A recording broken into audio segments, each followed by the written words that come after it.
चतुरता म्हणजे नक्की काय? कोणत्याही परिस्थितीत योग्य निर्णय घेण्याची क्षमता, तसेच आलेल्या परिस्थितीचा वेळेत अंदाज घेणे आणि त्यानुसार योग्य उपाययोजना करणे, बरोबर की नाही? परंतु लक्षात घ्या, जग हे खूप झपाट्याने बदलत आहे आणि लाखो करोडोंच्या या लोकसंख्येत फक्त बोटावर मोजण्या इतकेच लोक यशस्वी होताना दिसत आहेत. म्हणून म्हणते, चतुर बना आणि तुम्ही यशस्वी लोकांच्या पंक्तीत बसा. यासाठी एक छोटंसं गोष्टीरूपी उदाहरण सांगते. सिकंदर नावाचा एक प्रवचनकार होता. अनेक लोक त्याच्यावर भरभरून असं प्रेम करायचे, पण नाक मुरडणारी मंडळीही बरीच होती बरं का. सिकंदर विशेषतः त्याच्या प्रवचनामध्ये जे चातुर्य दाखवायचा त्यासाठी तो प्रसिद्ध होता. या मोठ्या प्रवचनकाराला कोणीही सहजासहजी फसवू शकत नव्हते. सिकंदर हा मोठमोठ्या समूहासमोर बोलण्यासाठी अतिशय पारंगत होता आणि लोकांना योग्य ते मार्गदर्शनही तो करीत असे.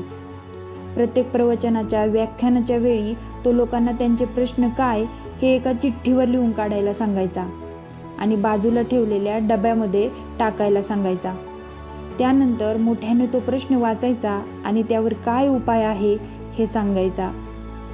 एके दिवशी एका प्रवचनामध्ये त्याच्या त्या डब्यामध्ये एक पाकिट कोणीतरी टाकलं होतं, ज्यामध्ये फक्त एक कागद होता आणि मध्यभागावर लिहिलेलं होतं, मूर्ख. मग मित्रांनो, एवढ्या साऱ्या लोकांसमोर सिकंदरने काय केलं असेल, तुम्हालाही प्रश्न पडला असेल ना?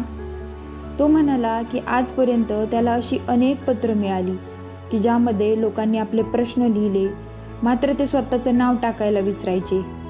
पण या पत्रात लिहिणाऱ्यांनी आपलं नाव टाकलं आहे आणि मजकूर लिहायचा विसरला आहे.